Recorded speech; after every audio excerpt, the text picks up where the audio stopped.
नमस्कार, आप देख रहे हैं एवन उत्तराखंड और मैं हूं आपके साथ भारती उत्कर्ष जैन। बुलेटिन की शुरुआत करेंगे इस वक्त की हेडलाइंस के साथ।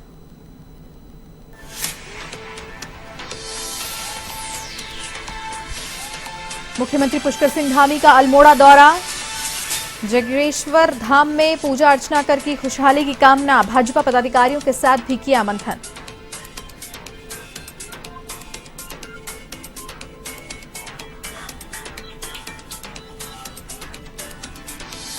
उत्तराखंड विधानसभा चुनाव के लिए भाजपा का घोषणा पत्र तैयार, 2 फरवरी को केंद्रीय नेता करेंगे जारी, तो कांग्रेस और आम आदमी पार्टी भी अगले हफ्ते कर सकती है जारी।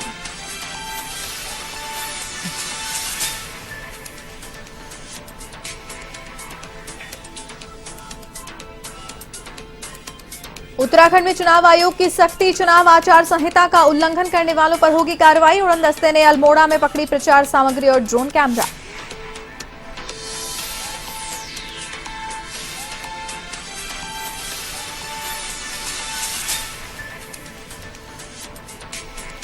उत्तराखंड में नामांकन के बाद सभी प्रत्याशियों ने प्रचार में झोंकी ताकत, नेता घर घर जाकर कर रहे हैं जनसंपर्क, तो 23 नामांकन खारिज, अब 727 के पर्चे वैध, 14 फरवरी को होगा मतदान।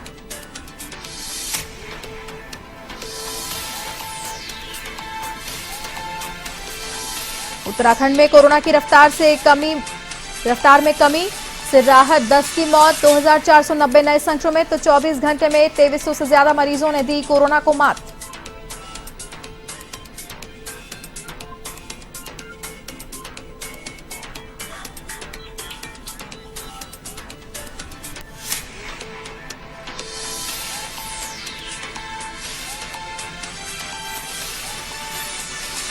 मुख्यमंत्री पुष्कर सिंह धामी अल्मोड़ा के जगेश्वर धाम पहुंचे, जहां उन्होंने जगेश्वर धाम में पूजा अर्चना की। जगेश्वर से दावेदारी कर रहे सुभाष पांडे को टिकट न मिलने पर उनके समर्थकों ने जमकर नारेबाजी भी की।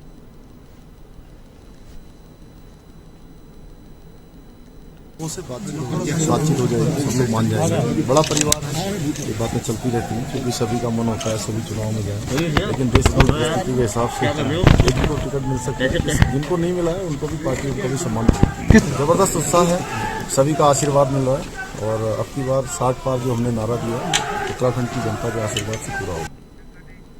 उत्तराखंड बीजेपी के चुनाव प्रभारी प्रहलाद जोशी ने प्रेस वार्ता कर कई मुद्दों पर अपनी बात रखी। प्रहलाद जोशी ने इस मौके पर कहा कि भाजपा राज्य में सरकार नहीं दोहराने का रिकॉर्ड तोड़ देगी और पिछले चुनावों की तुलना में अधिक सीटें हासिल करेगी।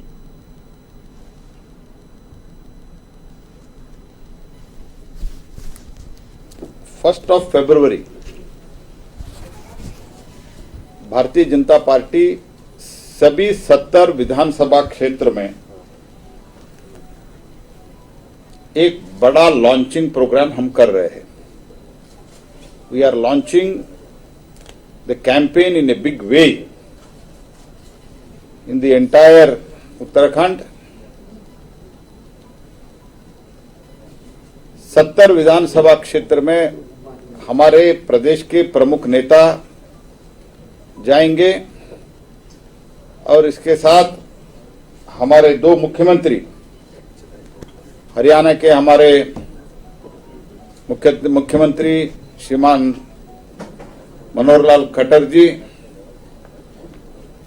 और हिमाचल प्रदेश के श्री जयराम ठाकुर जी, इसके साथ हमारे मुख्यमंत्री श्री पुष्कर धामी जी, प्रदेश अध्यक्ष जी मदन कौशिक जी, ये सभी नेता भी एक एक जगह में एक एक विधानसभा क्षेत्र में लॉन्चिंग के लिए जाएंगे। कोविड नियम पालन करते हुए हम जो परसों से 1 तारीख से 500 लोगों का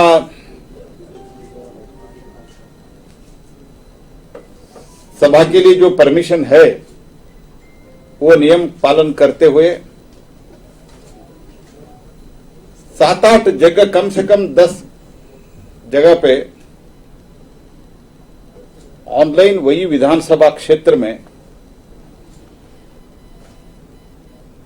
LED screen, online Facebook live, सभी तरह का टेक्नोलॉजी इस्तेमाल करते हुए हमने कम से कम इस कैंपेन, पहले दिन के कैंपेन में एक विधानसभा क्षेत्र में 8,000 से 10,000 लोगों तक पहुंचने का हमने निर्णय किया है। उसके लिए हमारा योजना भी हुआ है, तैयारी भी हुआ है। इतनी उत्तराखंड में 2022 के विधानसभा चुनाव को लेकर भाजपा, कांग्रेस और आम आदमी पार्टी ने सभी 70 विधानसभा सीटों पर प्रत्याशी उतार दिए हैं। चुनाव मैदान में उम्मीदवार उतारने के बाद अब सियासी दलों की ओर से चुनावी वादों की बयार बहेगी। भाजपा ने 2 फरवरी को अपना चुनाव दृष्टिपत्र जारी करने का ऐलान किया है और कांग्रेस और आम आदमी पार्टी भी अगले हफ्ते अपने चुनाव घोषणा पत्र जारी कर देगी।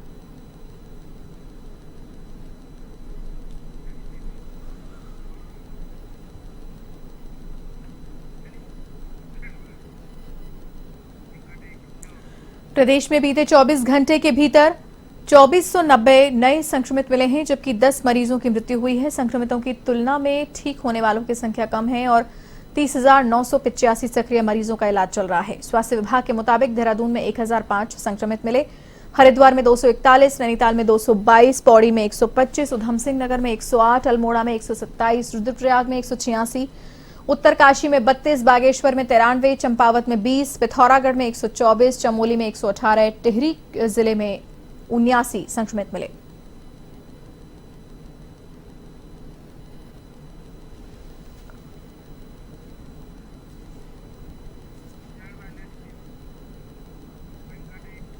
ऋषिकेश में बीजेपी की ओर से कार्यक्रम का आयोजन किया गया, जिसमें बीजेपी के प्रदेश अध्यक्ष मदन कौशिक पहुंचे, जहां कार्यकर्ताओं ने मदन कौशिक का फूल माला पहनाकर स्वागत सत्कार किया। इस दौरान उन्होंने चुनाव को लेकर कार्यकर्ताओं में जोश भरा। साथ ही ऋषिकेश विधानसभा सीट पर बीजेपी प्रत्याशी के जीतने का दावा किया। तो वहीं बीजेपी प्रत्याशी प्रेमचंद अग्रवाल ने कहा कि जिस प्रकार से लोगों का जन समर्थन उन्हें मिल रहा है, इसके लिए वो उनका आभार व्यक्त करते हैं। ऋषिकेश विधानसभा में सदस्यता ली है, बहुत अच्छा वातावरण है और मैं समझता हूं कि उत्तराखंड में जो 2017 का रिकॉर्ड हम तोड़ेंगे, 2017 से ज़्यादा विजय प्राप्त करेंगे। ऋषिकेश में भी हम 17 से बड़ी विजय प्राप्त करने की तरफ बढ़ रहे हैं और यहाँ का वातावरण देखकर मैं कह सकता हूँ कि बहुत अच्छा कार्यकर्ताओं की मेहनत है और इस अवसर पर मैंने आए हुए सभी लोगों का स्वागत और अभिनंदन किया है। अच्छा वातावरण है, सब जगह मुझे जाने का सौभाग्य है। बहुत अच्छा वातावरण है, कार्यकर्ताओं में उत्साह है और जनता का विश्वास है मोदी जी के प्रति। की सीट पे भी करता हूँ, जितना समय मिलता है वहाँ भी जाता हूँ। यदि आप ही कह रहे हैं जन समर्थन मिल रहा है तो पहले मैं सबका धन्यवाद कर रहा हूँ और निश्चित रूप से जो प्यार मुझे जनता का मिल रहा है, मेरे कार्यकर्ताओं की मेहनत का मिल रहा है, आने वाले समय में जैसे माननीय प्रदेश अध्यक्ष जी ने भी कहा और मुझे भी पूरा भरोसा है कि इस बार तो रिकॉर्ड तोड़ मतों से हम भारतीय जनता पार्टी की झोली में ऋषिकेश विधानसभा क्षेत्र की सीट डालने वाले हैं। और जिस प्रकार से विकास कार्य इस दौरान मेरे इस 5 साल में किए गए, मेरी सरकार चाहे प्रदेश की हो, चाहे माननीय मोदी जी का आशीर्वाद मेरे ऊपर या मेरे पूरे उत्तराखंड पर रहा हो, तो अब कोई संशय बचता नहीं है। और घर घर में जाके जिस प्रकार से कार्यकर्ता मेहनत कर रहा है, गली गली कूचे कूचे में जा रहा है, उसके बावजूद जनता सिर्फ एक ही बात कह रही है, भैया क्यों आ रहे हो, आप तो जीते हो, लेकिन फिर भी मेहनत हम इसलिए कर रहे हैं ताकि हमारा मतांतर बढ़े। मैं भरोसा कर रहा हूं कि बहुत बड़े अंतर से हम ये सीट जीतें। कालाडूंगी सीट पर भाजपा से बागी होकर निर्दलीय प्रत्याशी के रूप में गजराज बिष्ट ने एक महापंचायत का आयोजन किया, जिसमें हजारों की संख्या में लोगों ने आकर उन्हें अपना समर्थन दिया। तो वहीं महापंचायत में गजराज बिष्ट ने कालाडूंगी सीट से 8वीं बार चुनाव लड़ रहे वंशीधर भगत पर जमकर वार किया।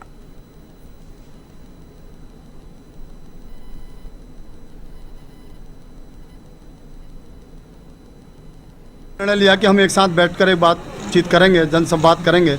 वो जनसंवाद यहाँ पर हुआ है और मैंने जनता से कह दिया कि ये मेरा चुनाव नहीं, आप सबका चुनाव है। मुझे विश्वास है कि जितनी भी हमारे कालाडूंगी विधानसभा की क्षेत्र की जनता है, वो सभी अपना चुनाव समझकर इस चुनाव को लड़ाएंगे और निश्चित रूप से हमें विजयश्री मिलेगी।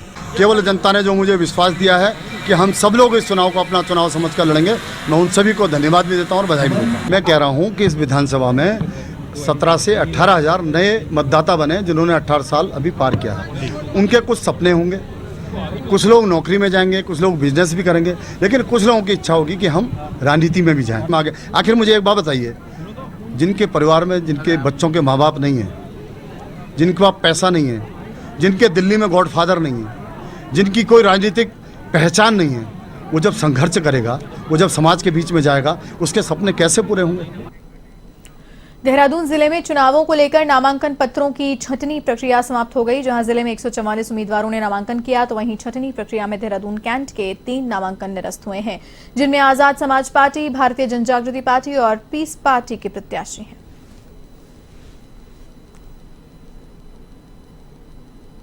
देखिए, अभी फिलहाल कल तक जो सूचना प्राप्त हुई है, लगभग 141 कैंडिडेट्स हैं आफ्टर लास्ट डेट ऑफ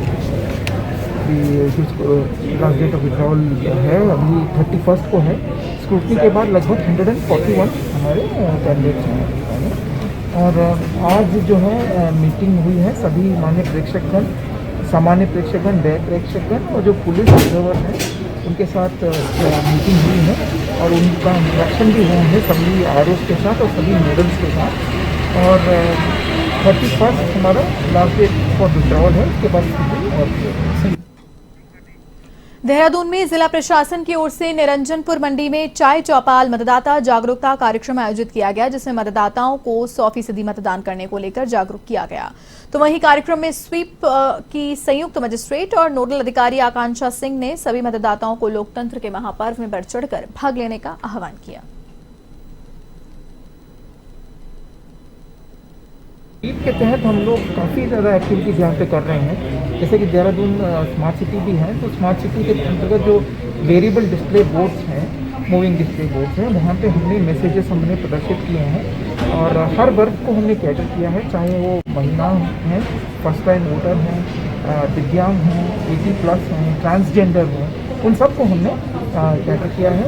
और नगर निगम के माध्यम से हम सभी जो गवर्नमेंट प्रॉपर्टीज़ हैं वहाँ पे हम लोग वॉल पेंटिंग भी करवा रहे हैं और समस्त पोलिंग बूथ्स में हम लोग जो है स्वीप मैसेजेस कर रहे हैं। और इसी के साथ इस बुलेटिन में फिलहाल के लिए इतना ही। देश और दुनिया की तमाम बड़ी खबरों के लिए आप देखते रहिए वन टीवी। नमस्कार।